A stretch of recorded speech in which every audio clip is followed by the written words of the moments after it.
Hello everyone, Sick here. Today I'm going to be discussing a very hot take in terms of Halo Infinite, and that its cross-core customization does not matter. Literally everyone and their mother has asked for cross-core customization since launch, but it still hasn't happened, and frankly, I don't think it matters. If you enjoy Halo Infinite discussions videos, feel free to like and subscribe. Now on to the video topic. Halo Infinite was in a really rough state for over a year, as I'm sure you all know. If I did want to kind of throw to you, I know primarily we're discussing these priorities through the lens of our free-to-play multiplayer service, but safe to say this is bigger than that. This is a studio-wide initiative, and everyone's going after this. Yeah, that's right. I mean, not only to go after this list of things that you talked about, which we're fired up to do, but to work on experiences that we're not quite ready to talk about yet. We have had to make the difficult decision not to ship campaign split-screen co-op. Your previous creative director, Chris Lee, said that yes, split-screen co-op was a priority for Infinite. And then in 2020, he said yes, co-op is gonna launch with the game. To be telling you guys this, but it is in fact the end times. 3 and Xbox, because Xbox are as much to blame with Halo and Halo Infinite's faults as 3 are, to be honest with you, because they allowed it to happen, right? Like they would have known like that Infinite wasn't going to ship with like even 20% of the content that it should have done. Season 1 was approximately 6 months long, Season 2 was 10 months long, it took over a year for Forge and Custom Games browser to be released, the narrative story and seasonality purpose was scuffed, and the list goes on and on. We all know this, but this is important to the context of the point I'm trying to make. Customization themed purchases are the only way 343 makes money from this game, aside from campaign purchases. Being a free-to-play model completely destroyed Halo's survivability due to the overfocus on the shop and customization. For the first year after launch, barely any content existed, and we were being ghosted. Why, you may ask? Corporate leadership at 343 was focusing way too much on squeezing every last dollar out of its player base, and it worked for some time. They were making some decent cash from doing this. Unfortunately, some Halo fans quenched 343's thirst by buying tons of skins and supporting a system that has been a lie since the beginning. The body of customization content that we have on day one ensures that there will be millions of customization combinations for Spartans on the battlefield. That includes things like armor coatings, armor emblems, various armor effects, down to the individual armor pieces. So your shoulders, your gloves, your knee pads, your helmet, your visor, your helmet attachments. Then you look at weapons, and we've got a whole slew of customization offerings there. Vehicles have a huge pool of customizations too. Big disclaimer up front, and to be fair, I've spent $20 in the game, but only on battle passes because I figured those are fair value.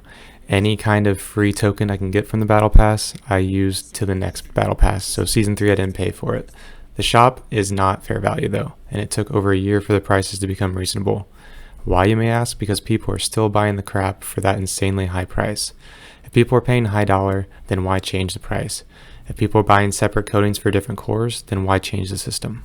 343 squeezing every last dollar out of their fan base, 343 focusing on the shop only, 343 not improving the game, and 343 not dropping their prices all culminate to one thing: profitability.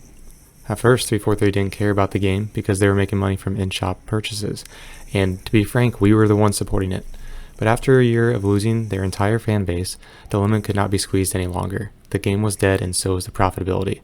This is why Bonnie Ross and many others were fired/left, because the game was completely going to the dumpster.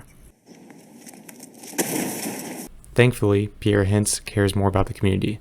Since he's become the lead, we've been getting Forge, Custom Games browser, meaningful narrative events, the Bandit Rifle, Shroud Screen, tons of new maps, Community Forge playlist, and much more. This has all happened in a few months, whereas we barely got anything when Bonnie was in charge. Bonnie Ross was for the money, whereas Pierre Hintze was for the players. All this background info and kind of discussion that I've led up to this point all sets up for the main arguments that I have in this video.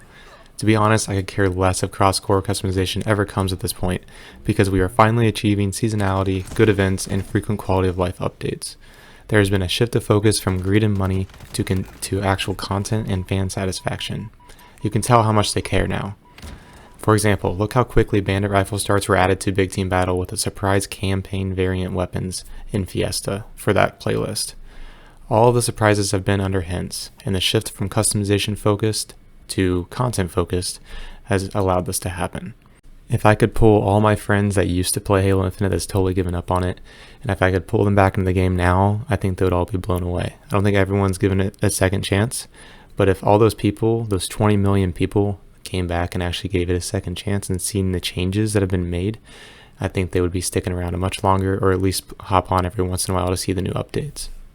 The ultimate reason I believe why we don't have cross-core customization is because this is an additional way for 343 to earn money. They need to earn money, and this is a great way for them to earn money, is to keep the cores separate. The shop has included bundles that have made it obvious that cross-core customization is not on the horizon.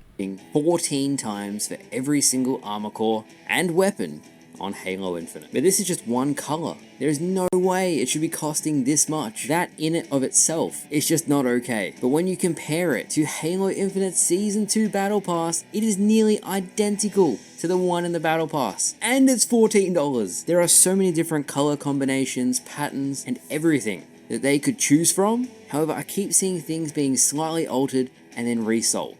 Having separate cores allows 343 to reap more cash easier by copying and pasting assets and ideas from other cores. Is this fair? No. Is this lazy? Yes. But it does allow 343 more flexibility and easier transition with shop updates, so their time and effort can be focused elsewhere. The game code in the Slipspace engine itself would also require restructuring in order for cross-core to become a reality. And let's honestly think about it. How long does it take 343 to fix spaghetti code that is the Slipspace engine? A lot of the issues that they said they fixed has still not been fixed because they think it's fixed, but they actually haven't fixed it because the code is so messed up. But honestly, taking these resources to restructure and make cross-core work is just wasted resources. I would much rather them be used elsewhere in making a new map, playlist, content, etc. that fans can actually enjoy. We don't even have a progression system, the theater system is still broken, and many other issues like desync still plague the game. Yet Halo fans are still complaining about cross-core. Cross-core should be at the bottom of 343's priority list. There is plenty of customization options available now in Season 3, way more than we ever had in Halo 3, and Halo 3 was actually successful. Halo 3 was not successful due to its customization, but rather it was successful due to its content. 343 is doing tremendously better, and us begging for cross-core repeatedly is not going to change anything. I don't want their focus and rhythm right now to be halted or changed because Halo fans are ignorantly focusing on customization. To be clear, I want cross-core as much as the next person, but when I don't see it in the next update, I'm not going to be disappointed or complain. Let 343 run the shop as they please to make money, because ultimately Halo is never going to make a comeback because shop prices are better or cross-core has been released. What do you guys think of my argument? I know customization is important to a lot of people, and it is important to me as well, but I am tired of seeing countless YouTube videos that complain about cross-core not being a thing, about the prices in the shop, about a repeat of a camo that was released in Season 1. Like, who cares? Let 343 do what they need to do. They've been doing great the past couple months, and if they can continue this trend, then we are all in good hands. Let me know down in the comment section if you enjoyed today's controversial topic, and be sure to subscribe. Thank you all.